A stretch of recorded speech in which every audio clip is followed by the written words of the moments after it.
Hello hello hello. सभी साथियों को नमस्कार। हेलो साथियों, कैसे हो आप?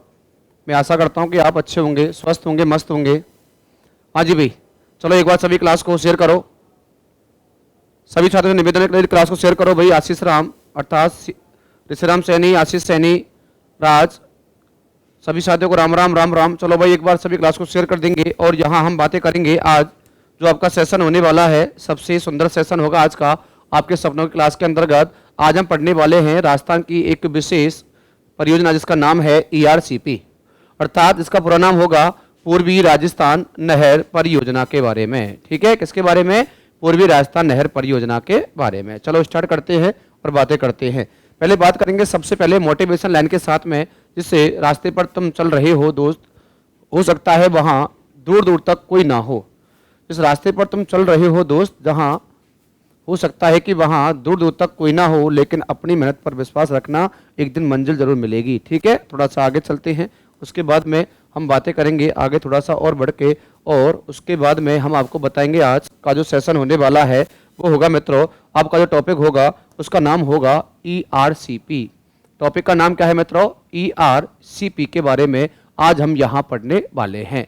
सबसे पहले ये ERCP होता क्या है? सभी साथियों को राम राम। क्लास को शेयर करो भाई और लाइक कर दो एक बार जबरदस्त तरीके से क्लास को, और शेयर भी कर दो। चलो बात करते हैं ERCP से। ये ERCP होता क्या है? ERCP की फुल फॉर्म क्या होती है, ध्यान रखना। तो ERCP की फुल फॉर्म होती है ईस्टर्न क्या है मित्रों? ईस्टर्न, बिल्कुल eastern Rajasthan, eastern Rajasthan, eastern Rajasthan canal, canal project, canal, canal, canal project, canal project. ठीक है भाई, तो ये होती है मित्रों क्या? ERCP। ठीक है, इसकी फुल फॉर्म हो जाती है बिल्कुल ERCP, ईस्टर्न राजस्थान कैनाल, बिल्कुल कैनाल प्रोजेक्ट। ठीक है भाई, तो ये इसकी क्या होती है साथियों? फुल फॉर्म हो जाती है। इसे हिंदी में क्या कहा जाता है? तो इसे पूर्वी, पूर्वी राजस्थान, पूर्वी राजस्थान नहर, पूर्वी राजस्थान नहर परियोजना, पूर्वी राजस्थान नहर परियोजना के नाम से पुकारा जाता है। बिल्कुल भाई, लोकेश मीना को नमस्कार। उसके बाद में यदि इसमें राज्यों की बात करें मित्रों, तो इसमें राज्य कौन कौन से शामिल है? तो साथियों हम बातें कर लेंगे राज्य बराबर, राज्य बराबर, ठीक है, राजस्थान, मध्य प्रदेश प्लस राजस्थान, मध्य प्रदेश प्लस राजस्थान के समझौते हस्ताक्षर के तहत, समझौते हस्ताक्षर के तहत ये ERCP, बिल्कुल भाई साहब, ERCP अपने अस्तित्व में आई है। ठीक है, आगे देखते हैं थोड़ा सा। ये जो ERCP लिखा हुआ है, बिल्कुल भाई ERCP जो लिखा हुआ है, ध्यान रखना, इसमें कुल कितने फेज होने वाले हैं? तो मित्रों इसमें जो फेज होंगे, इसमें कुल फेजों की संख्या कितनी होगी? 3 होगी। और इसका जो बजट है क्या है मित्रों? इसका जो बजट है वो कितने रुपए का होने वाला है, अर्थात इसका जो बजट होगा वो कितने रुपए का माना जाएगा? तो ध्यान रखना मित्रों, इसका जो बजट है वो होगा 40,451, 40,451 करोड़ रुपए का इसका बजट होगा। उसके बाद में आगे चलते हैं। हाँ जी, सभी साथियों को राम राम, नमस्कार जी, नमस्कार। आगे चलो भाई एक बार आगे बढ़ते हैं। उसके बाद में हम बातें करेंगे, ध्यान रखना मित्रों, इसमें राजस्थान के कितने जिले, इसमें राजस्थान के कितने जिले लाभान्वित होंगे? तो ध्यान रखना, इससे राजस्थान के कुल 13 जिले लाभान्वित होंगे, लाभान्वित होंगे। कितने मित्रों? 13 जिले क्या होंगे साथियों? लाभान्वित होंगे। बिल्कुल सभी साथियों को राम राम, सभी साथियों को राम राम। हाँ भाई, चलो आगे बात करते हैं। अब ये जो 13 जिले हैं वो कौन कौन से हैं? तो सबसे पहले बातें कर लेते हैं 13 के बारे में, कि वे 13 जिले कौन कौन से होने वाले हैं जो इससे क्या होंगे साथियों? लाभान्वित होंगे। तो नंबर 1, 2, 3, 4, 5, 6, 7, 8, 9, 10, 11, 12 और 13। देखो भाई कौन कौन से हैं। सबसे पहले कोटा, बूंदी, बारां, झालावाड़, पहले ये बातें करते हैं। सबसे पहले बात करते हैं मित्रों कोटा, बूंदी, बारा, झालावाड़। कोटा, बूंदी, बारा, झालावाड़, उसके बाद में टोंक, सवाई माधोपुर,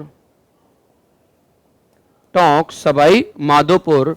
और टोंक, सवाई माधोपुर सर 13 की जगह 23 कर दिया ना। उसके बाद में हम बातें करते हैं सवाई माधोपुर के बाद अजमेर हो गया, जयपुर, दौसा, अजमेर, अजमेर, जयपुर, दौसा। क्या है साथियों? जयपुर हो गया, बिल्कुल। दौसा हो गया, हाँ बिल्कुल पानी मिलेगा भाई। उसके बाद में आगे चलते हैं अलवर, भरतपुर और धौलपुर, करौली, करौली, करौली। तो 1 2 3 4 5 6। उसके बाद में 7 8 9 और 10। उसके बाद में यहां अलवर, भरतपुर और धौलपुर। कौन सा है साथियों? धौलपुर। तो इसमें ये 13 जिले क्या होंगे मित्रों? शामिल होंगे, बिल्कुल। सर ठीक नहीं आ रहा अपनी भाई साहब? हाँ बिल्कुल बिल्कुल, राम राम जी साहब, साहब नहीं दिख रहा है सर, साफ नहीं दिख रहा। 1 मिनट रखो थोड़ा सा, मैं देखता हूँ कुछ प्रॉब्लम हो तो। 13 जिले, अपनी थोड़ा क्वालिटी बढ़ाएं भाई कैमरे की, अर्थात मोबाइल की।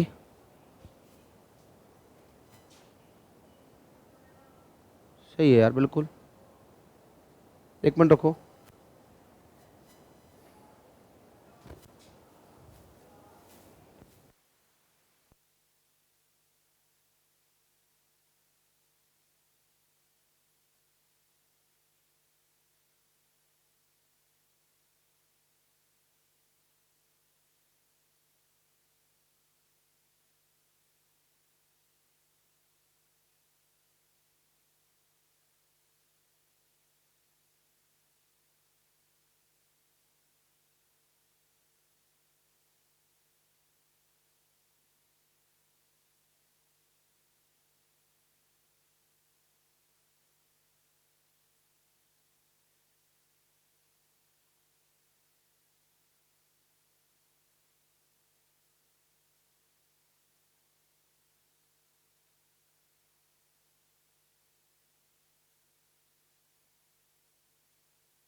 हाँ आवाज अब आएगी भाई। हेलो हेलो, आवाज आएगी भाई अब? हेलो, डाउन हो गया वो स्पीकर।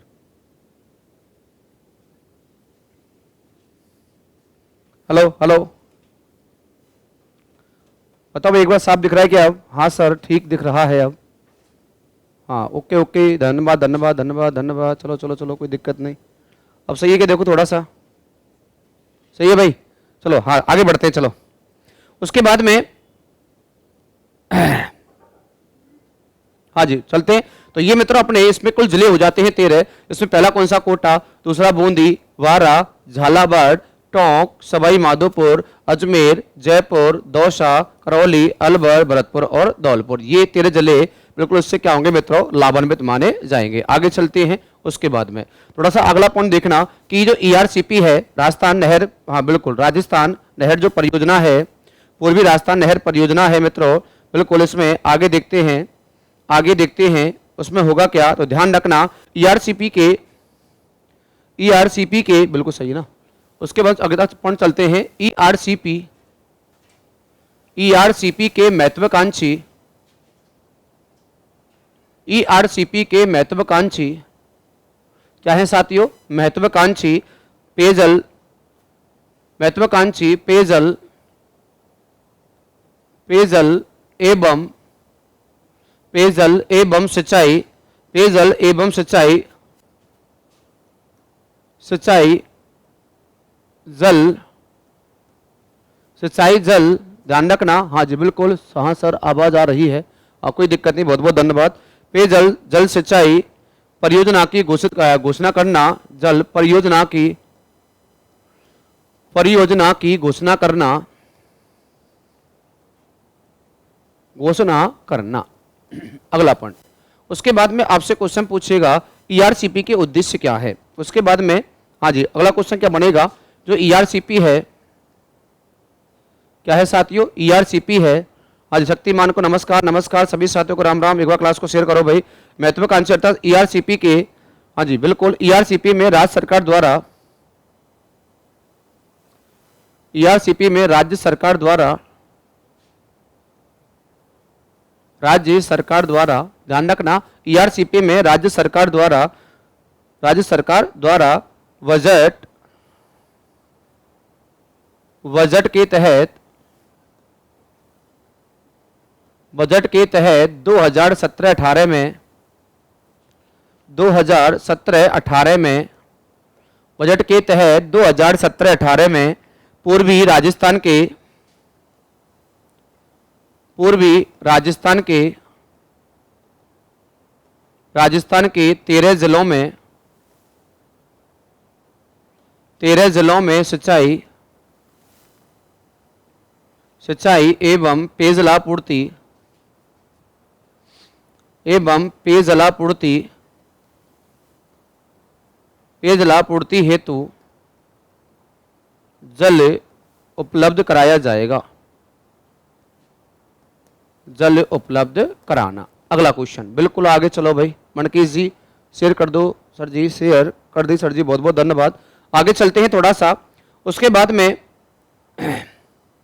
उसके बाद में अगला क्वेश्चन आपसे क्या बनेगा, इसमें ध्यान रखना। उसके बाद में ईआरसीपी का उद्देश्य क्या है मित्रों, थोड़ा सा ध्यान रखेंगे। इसमें कौन कौन सी नदियां, कौन कौन सी नदियां इसमें जोड़ी गई हैं, तो ध्यान रखना मित्रों। एक तो है चंबल, क्या है साथियों? चंबल हो जाती है, नदी का नाम क्या है साथियों? चंबल हो जाती है। और चंबल के साथ साथ ध्यान रखना कुन्नू हो जाती है, पार्वती है, काली सिंध है, कुन्नू नदी, पार्वती नदी, और उसके बाद में काली सिंध नदी, काली सिंध नदी, काली सिंध नदी आदि इसमें शामिल नदी हैं। ठीक है। उसके बाद में अगला पॉइंट क्या है, अगला पॉइंट क्या बनेगा, उसके अगला पॉइंट जो बनने वाला है, ध्यान रखना, इन सभी नदियों का जल संचय करना किया जाएगा और जल उपभोग करना, उपभोग किया जाएगा। इन्हीं नदी का, इनका जल संचय, इनका जल संचय एवं जल उपभोग किया जाएगा, जल उपभोग किया जाएगा, उपभोग किया जाएगा। तो ये होती है मित्रों अपनी ईआरसीपी। आगे चलते हैं, ईआरसीपी के उद्देश्य क्या है, ईआरसीपी के उद्देश्य क्या है, ईआरसीपी के उद्देश्य क्या है। तो ध्यान रखना मित्रों, ईआरसीपी के जो उद्देश्य हैं थोड़ा सा ध्यान रखना। वो सबसे पहले क्या है, हाँ जी बिल्कुल, 2051 तक, 2051 तक दक्षिणी पूर्वी एवं दक्षिणी राजस्थान, दक्षिणी राजस्थान के क्षेत्रों को जोड़ना, क्षेत्रों को जोड़ना। उसके बाद में, उसके बाद में अगला पॉइंट क्या बनेगा, उसके बाद में अगला पॉइंट बनने वाला है, हाँ जी, उसके बाद में 26 बृहद, 26 बृहद एवं मध्यम सिंचाई क्षेत्रों का विकास करना, क्षेत्रों का क्या करना मित्रों, विकास करना। उसके बाद अगला क्वेश्चन क्या बनेगा, उसके बाद अगला जो क्वेश्चन है मित्रों, हाँ जी कृपाल मीना को नमस्कार, नमस्कार सभी साथियों को नमस्कार, हरियम जी को नमस्कार। आगे चलते हैं। उसके बाद में ध्यान रखना, इसके जल का उपभोग, जल उपभोग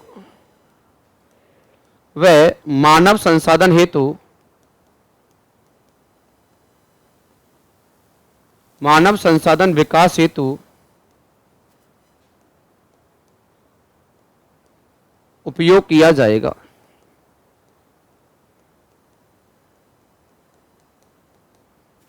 उपयोग किया जाएगा। आगे चलो भाई साहब। उसके बाद में थोड़ा सा ध्यान रखना, इसके माध्यम से दिल्ली मुंबई औद्योगिक गलियारों को भी ध्यान रखना, इसके माध्यम से, इसके तहत दिल्ली मुंबई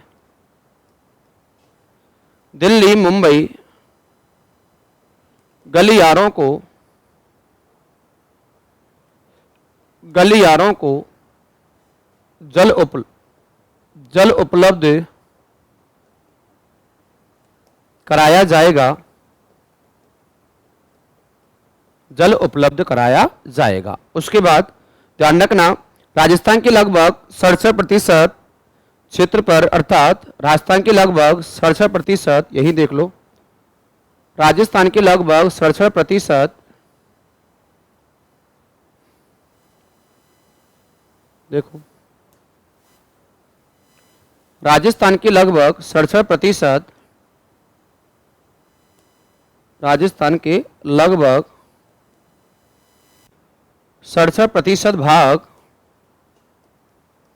एवं 13% आबादी को लाभ मिलेगा,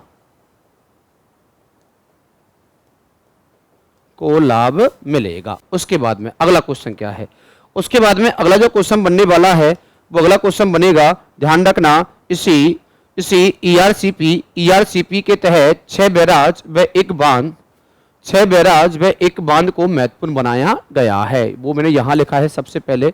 इसमें ध्यान रखना, मुख्य घटक क्या बनाए गए हैं, तो मुख्य घटक हैं इसमें 6 तो बैराज हैं और एक क्या है साथियों बांध। इसमें पहला क्या है, कुन्नू बैराज, अर्थात ये है कुन्नू नदी के ऊपर और ये साहेबाद बारा के अंदर देखने को मिलता है और इसकी जल भराव क्षमता क्या है, 56.97 MCM। ठीक है। दूसरे का नाम क्या है, रामगढ़ बैराज, ये कुल नदी पर है किशनगंज बारा के अंदर और 50.49 MCM इसमें जल भराव क्षमता इसके देखने को मिलती है।